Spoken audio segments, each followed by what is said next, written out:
My life story written by Shri KJS Dhillon, Part 10.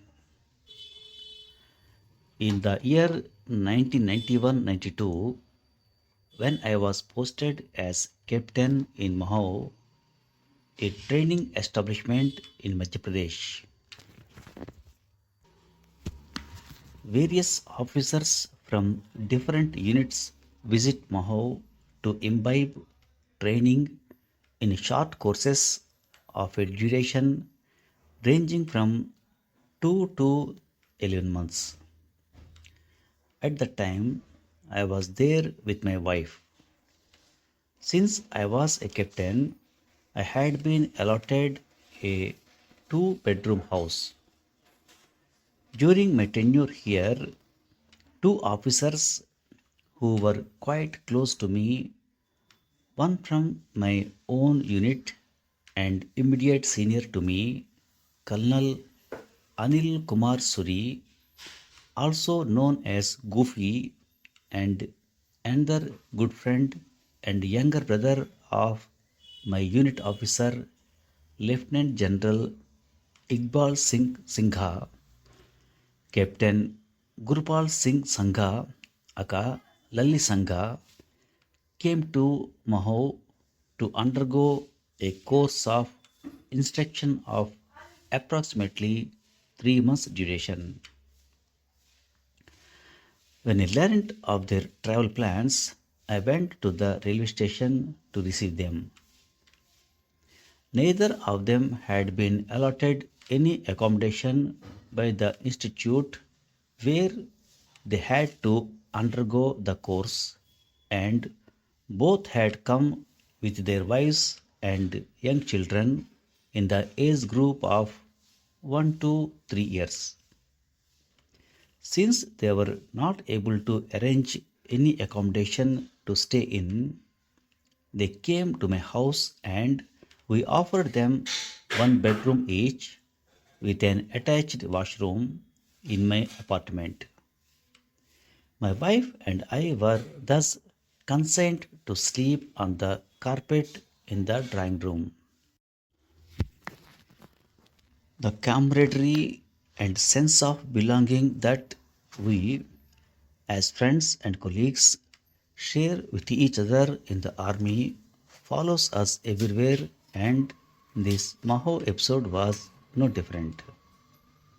For both the officers, partaking of the hospitality offered by their friend Tiny was a natural corollary of the decision to undertake the course, and on my part, there was absolutely no doubt that their needs would take precedence over mine, even if it meant making major adjustments for both my wife and me.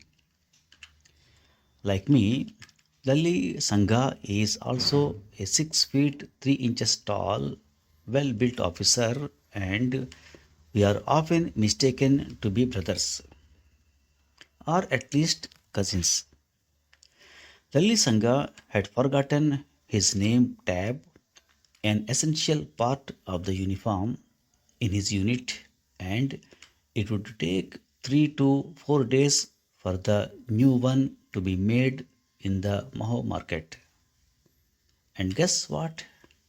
He came up with the novel idea of wearing my name tab of KGS Dhillon instead of JS Sangha for the first 4 days of the course.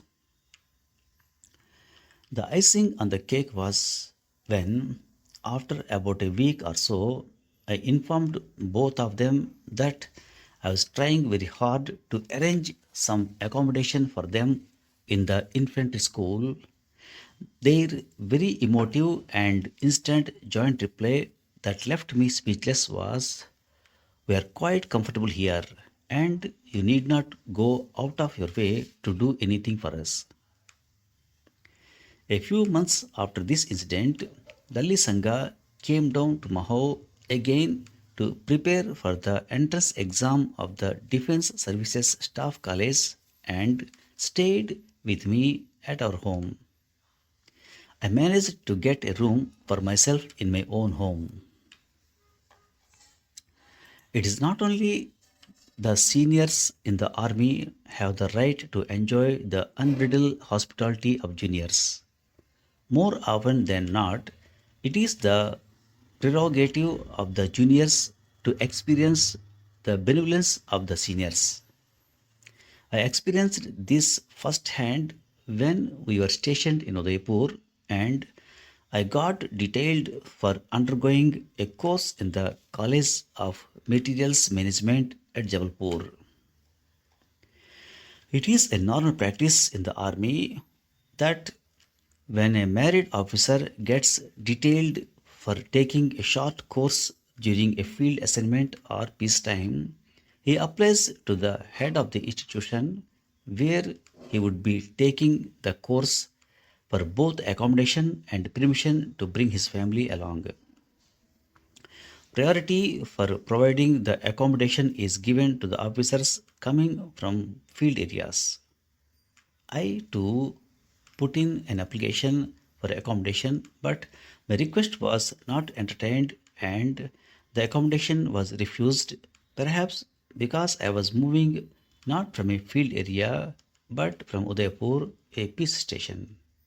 However, permission was granted for my wife to accompany me, and I was asked to make my own arrangements for our stay. When this reply was received, it was put up before the CO, Lieutenant Colonel Tribunesh Mukherjee, and he scribbled a note on the back of the letter saying, "Tiny to speak." This turn of affairs, wherein the CO was asking a young junior officer to speak to him, was indeed a rarity, and I was really petrified, wondering what had motivated the CO to call me. So I approached the second in command, Major Subi, and informed him of the summons from the CO. After analyzing the case in detail and the probable reasons for the CO to summon me, he asked me if I had obtained the CO's go ahead before seeking permission for taking my wife with me while attending the course at Jabalpur. This only magnified my concern as I had not sought this prior approval from the CO before joining the course. Although I entreated him to speak to CO on my behalf, the second in command said that since the CO had asked me to speak to him, that is, the CO, it may not be correct for him, that is, the second in command, to do so, but he assured me that he would wait for me outside the CO's office while I went inside and tried to clarify the issue with the CO. He also promised me that in case the CO really lost his cool, he would walk in and try to diffuse the situation. He advised me to be in total agreement with whatever the CO said and not to show either my trepidation or confusion. So, with my heart in my mouth, I walked in to confront the CO. The conversation with him went something like this: Commanding officer, did you apply for this accommodation? Yes, sir. Why did you apply? Sorry, sir. You should have told me. Sorry, sir. I was repeatedly apologizing as the second in command had told me to humbly accept whatever the CO would say and not offer any explanation or argument. Little did I anticipate the rest of the conversation with him. Now, is your wife going with you? No, sir. Tell her to pack her bags as she is going with you. Struck at this totally unexpected turn of events, I could not have even dreamt of what was to follow. Actually, the CO had summoned me not to admonish me, but to tell me that his mother in law, Mrs. Ganguly, had a house in Jabalpur where she was staying alone after her husband passed away. He was, in effect, suggesting that I could stay in that house with my wife for the duration of the course while his mother in law shifted to Delhi to stay with her daughter and grandchildren for our sake. What a turnaround from my original fears. When we shifted into Mrs. Ganguly's home, we found that she had ensured that the house was fully equipped with all provisions in the kitchen and refrigerator, and even made an arrangement with the milkman to deliver milk for us every day to ensure our comfort for the entire 2 months of our stay. This again is an example of the invaluable support system and brotherhood that pervades the Indian Army, with everyone backing each other irrespective of rank or seniority. We were treated like privileged guests throughout our stay at Mrs. Ganguly's home, with even the neighboring shopkeeper pitching in to make us comfortable.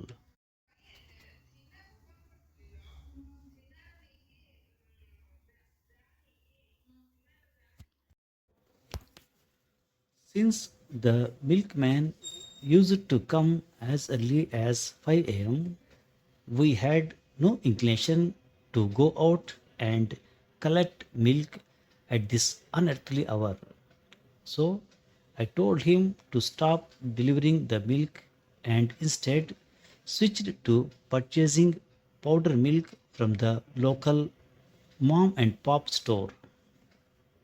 However, the proprietor of this store, at the cost of losing business from a customer, actually suggested that we should opt for fresh milk and offered to keep the milk delivered by the milkman at his shop and hand it over to us at a more convenient time. His wife would even go to the extent of not only collecting the milk on our behalf but also boiling it to prevent it from curdling. Thus, I learned of the immense respect that army personnel enjoy among the civilians and general public, with the latter willing to go to any length to bestow favors upon us.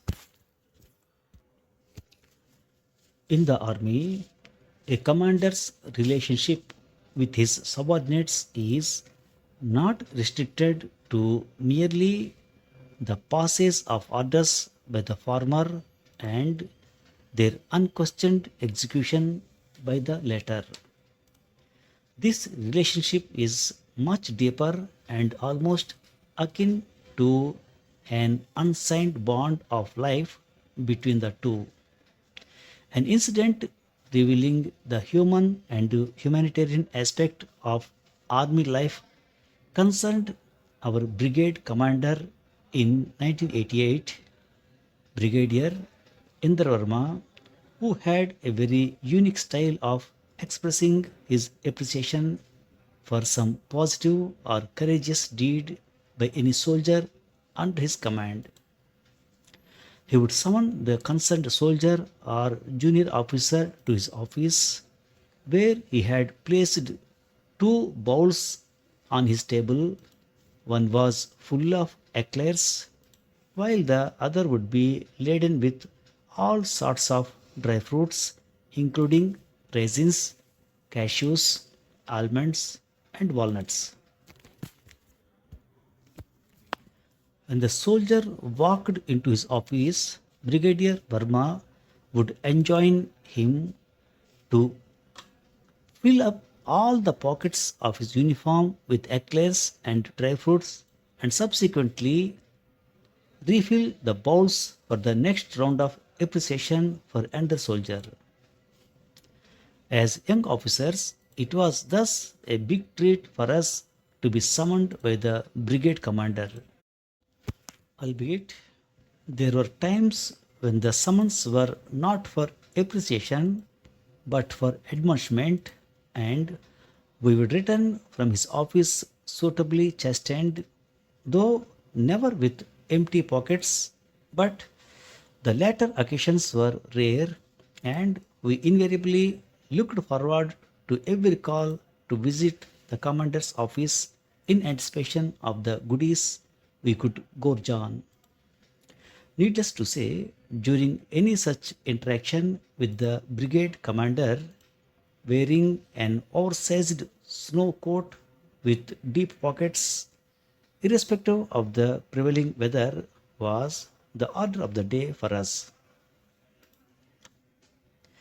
These small but ingenious gestures extended by our seniors to us would go a long way towards motivating us to constantly do our best, not just to win material rewards like the sweets and dry fruits, but also to witness genuine appreciation and approval in the eyes of our senior officers.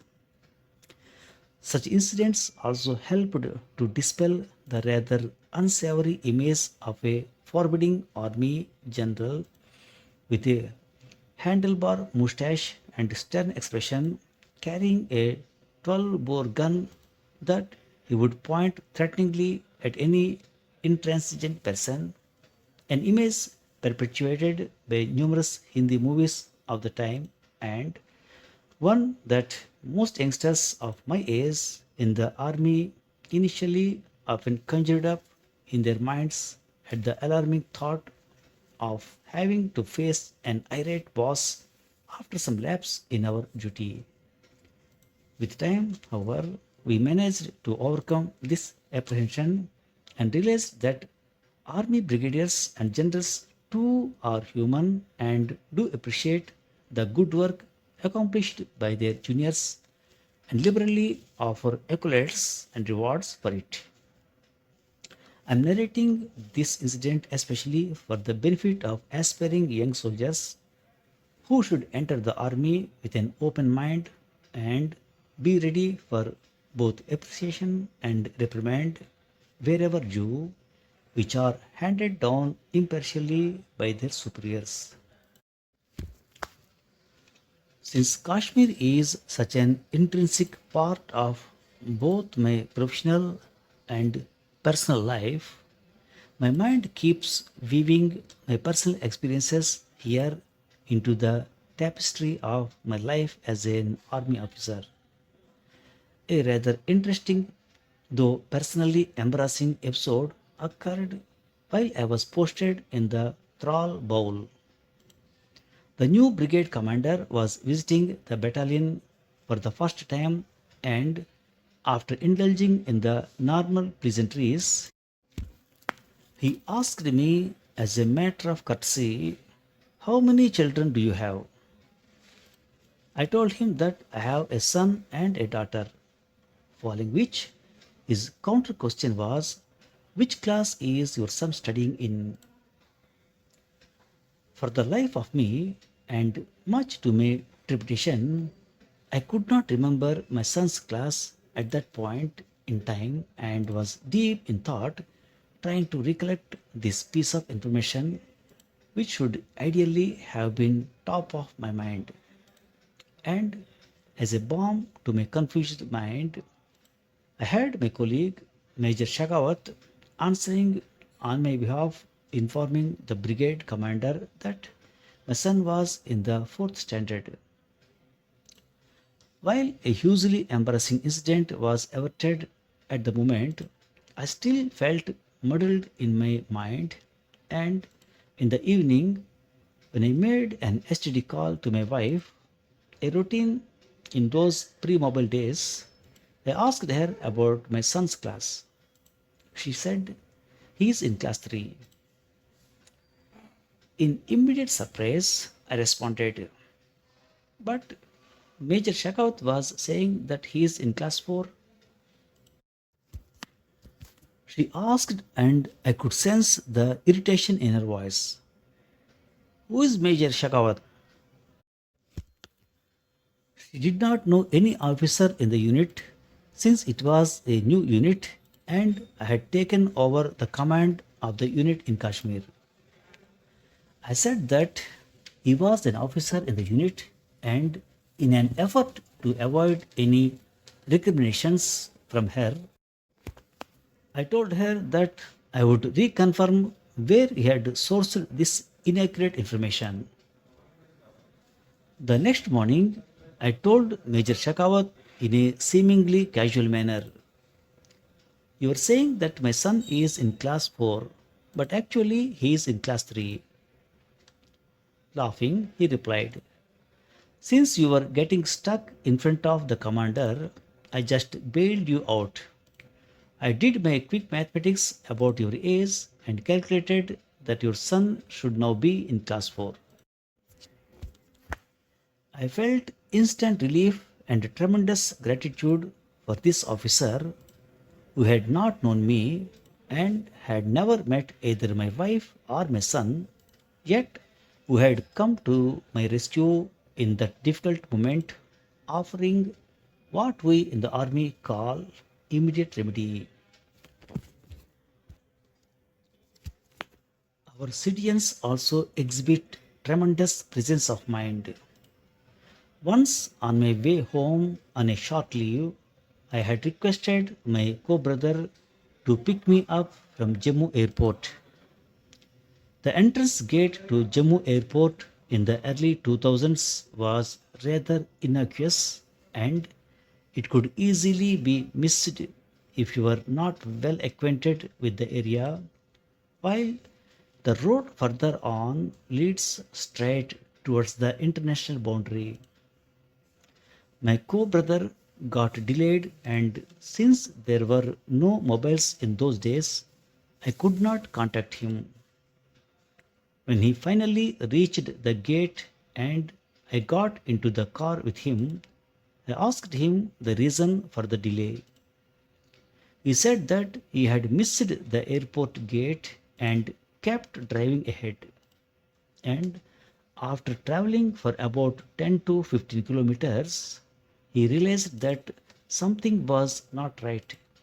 So he stopped the car and asked a person who was working in the fields, presumably a sick farmer, how far was Jammu airport. The farmer first looked at him incredulously and then replied wryly, "You have left Jammu airport way behind. Only the airports of Pakistan are ahead."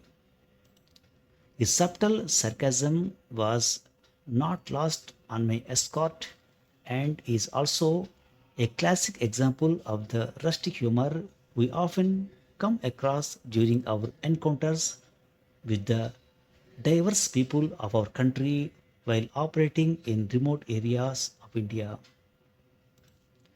We also forged a lifelong association with our course mates and friends in the army, which keeps growing over time. I remember another incident that concerns then Captain Anil Chaudhary, who later retired as a Major General. We were buddies since our youngster days, had attended our young officers course together, and shared many other pursuits and pastimes. When I was posted in Kashmir, also as a captain, soon after my marriage, my wife was accompanying me and we reached the Jammu transit camp quite late in the evening. I had written a letter to Captain Anil Chaudhary, who was posted in Jammu at the time, informing him of the date and time when we would be reaching the transit camp. And sure enough, he was there to receive us. Since he was meeting my wife for the first time, he wanted it to be a special occasion and took us out for dinner. We spent an enjoyable evening with him and returned to the transit camp at about 10:30 p.m. and bid each other good night as my wife and I had to catch an early morning bus. However, just as I was preparing to retire for the night a few minutes later, there was a knock on the door. I came out and saw Captain Anil Chaudhary standing there. Surprised, I asked him, Are, have you left anything behind? He said, Nahi yaar, we could not talk freely in front of your wife. Maja nahi aaya. So I quietly slipped out. We sat on a culvert in the transit camp and talked non-stop for the next 3 hours, sharing and reminiscing over all the anecdotes of our childhood and bachelor days. It is evident that in the army you may be physically separated from your friends and colleagues, but they are never far from your mind, and you can pick up the thread of memories and conversations just where you left it when you last met, regardless of all the momentous changes that may have taken place in your life in the interim. The bonding that we forged during our NDA training never leaves us. As they say, a cadet may leave the NDA, but the NDA never leaves him. Recently, I attended the wedding of Anil Chaudhary's son in Chandigarh, who also happens to be my son's very good friend. I also met him again at a wedding in Jaipur, where his newly married daughter in law warmly greeted me with the very welcome sentence, Uncle, Papa keeps talking about you from morning till night. Incidentally, Major General Anil Chaudhary is one of the three people who called my wife to tell her that I was alive when there was a news flash of my namesake having been killed in action. Just a day before, we had attended the puja ceremony of Anil Chaudhary's granddaughter's birth. During a swarming operation in the forest for flushing out terrorists, which occurred while I was commanding the Rashtriya Rifles sector as a brigadier and was stationed at the forwardmost post controlling the operation, my wife, mother in law, and daughter decided to visit me in Kashmir for about 5 to 6 days. So, even as they landed at the sector headquarters, I could not come back to meet them for the next 4 days as I was engaged in a highly intense operation with the terrorists in the forest. Thus, the ladies of my family who were lodged at my headquarters and who had come specifically to meet me were unfortunately unable to even see me. Meanwhile, my parent unit was stationed in Gulmarg in those days, and the commanding officer came to know of my family visiting me. He called up my wife, telling her, Sir, that is me, is likely to come and meet you, as he is busy in a serious operation that cannot be aborted midway. So, why don't all of you come to Gulmarg and enjoy yourselves here during your vacation instead of waiting in vain to meet Sir? The ladies readily agreed and off they went to have a relaxing vacation. In the meantime, my GOC, Major General Ravi Thodje, came to know that my family was visiting me in Kashmir, but I had not returned to headquarters to meet them because I was busy with a swarming operation. He sent a message urging me to visit the RR Force headquarters to attend a conference. In the meantime, he also informed the CO of my parent unit to inform the ladies to have lunch with him and his wife before going to the airport to board their return flight. So, the GOC planned a meeting wherein he invited the ladies and me together to the headquarters and treated us to an enjoyable lunch. Although we discussed the jungle operations prior to the meal, the real purpose of the lunch was to bring me and my family together. His hospitality, coupled with the commitment to continue the work and not let the operation suffer, offered me an opportunity to meet my family without compromising on my duties. The tensions emanating from the intensity of anti terrorist operations and their concomitant risks obviously cascade down to our families too. And an operation that I had led earlier as a brigadier in North Kashmir when I was commanding a Rashtriya Rifle sector is worth recommending here. This operation was undertaken in Lola Valley in a village in 2012, wherein we neutralized five Pakistani terrorists. I was there along with my GOC, Major General Ravi Thodje, leading the operation. Even as the encounter was going on full throttle, both my wife and father happened to call me on my cell during the operation. When my wife queried me about the noise in the background, I told her that a marriage procession was passing by and she was hearing the sound of crackers being burst. But when my father called up, the firing intensity had really gone up. When he asked me about the loud background noise, I told him that I was watching an English movie replete with violence and shooting. The resilience and never say die spirit of an Indian soldier is something that brings in victories even against heavy odds. I am reminded of an incident in August 1999 that happened immediately after the Kargil War when I was still posted in Rashtriya Rifles and was staying overnight at the Srinagar transit camp en route home for a short leave. I met a young medical officer, Captain Somnath Basu, in the officers' mess at the transit camp, apropos of which I have an early morning tea incident later in the book.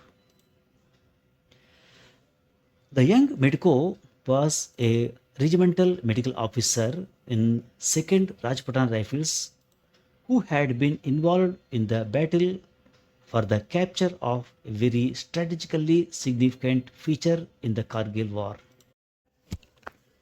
He was intrigued by the initials RR boldly displayed on my uniform and questioned me whether I was also from Rajputana Rifles. I told him that the RR on my shoulders was actually an acronym for Rashtriya Rifles, where I was presently serving in Lolab in North Kashmir, though my parent unit is, of course, for Rajputana Rifles. The bonhomie we developed after this conversation led him to share a story with me about his experience as a proud unit member of two Rajputana Rifles during the Kargil War. The young doctor narrated to me that on the day of the most critical operation during the Kargil War, the commanding officer, Colonel M.B. Ravindranath, awarded Veer Chakra for his outstanding command during the Kargil War, appraised all the officers about the plan to capture the peak in just one night, and that he would himself be there to serve a hot breakfast to all the unit personnel at daybreak on the successful completion of the operation. However, the terrain was incredibly tough and the near vertical climb immensely steep, with the rarefied mountain atmosphere causing a sharp drop in oxygen level and the absence of even a blade of grass to help in taking cover from direct observation or fire of the enemy weapons perched on the hilltop prevented easy access to the objective. Notwithstanding these constraints, the 2nd Rajputana Rifles team pressed home with the attack with a modified plan. The assault continued for 2 nights before the objective was finally captured. Although the troops had been served a heavy meal the evening before setting off for the operation, most of the soldiers refrained from eating it as they anticipated that a full stomach would impede the tough climb to the peak. A few of them carried with them on their journey the puris that had been served along with the dinner. The doctor, who was accompanying the 2nd Rajputaana Rifles team on this mission, revealed that one of the young Jawans, who was his buddy, was left with only two puris, even as the mission was nowhere near the end. Hence, strictly conserving the meager food he was left with, he would break off a small piece of the puri and pass it on to the doctor every 2 to 3 hours, but refused to eat any of the leftover meal himself. As they negotiated the climb, slowly moving up the hill from boulder to boulder. While he gratefully accepted the food from the Jawan during the mission, once they were back at their battalion base after the successful completion of the mission, the doctor summoned the Jawan and asked him why he chose to go hungry himself while generously feeding his doctor buddy instead. The Jawan's instant response was, "Your life was precious and we had to protect it at all costs. As you were the only doctor among us 100 Jawans on that mission whose services would be needed in case of any injury or casualty during the operation. If I had died, it would mean the loss of only one life, but if something untoward happened to you, it would endanger the lives of the entire company." The doctor was visibly touched and supremely impressed by the ethos and commitment of the Jawans and officers of the Indian Army. His eyes were visibly moist and his voice changed to the thump in the throat tone when he was narrating this incident to me. This tale of selfless compassion and operational wisdom exhibited in the face of the enemy by a Rajputan Rifles Jawan reiterates not only the spirit of camaraderie and valor of that individual soldier, but also the values and commitment that every Indian Army soldier possesses, which not only equips him both physically and mentally for the tasks that lie ahead, but also teaches him to act and react rationally in every situation that he may confront during war or peace. Thanks for listening.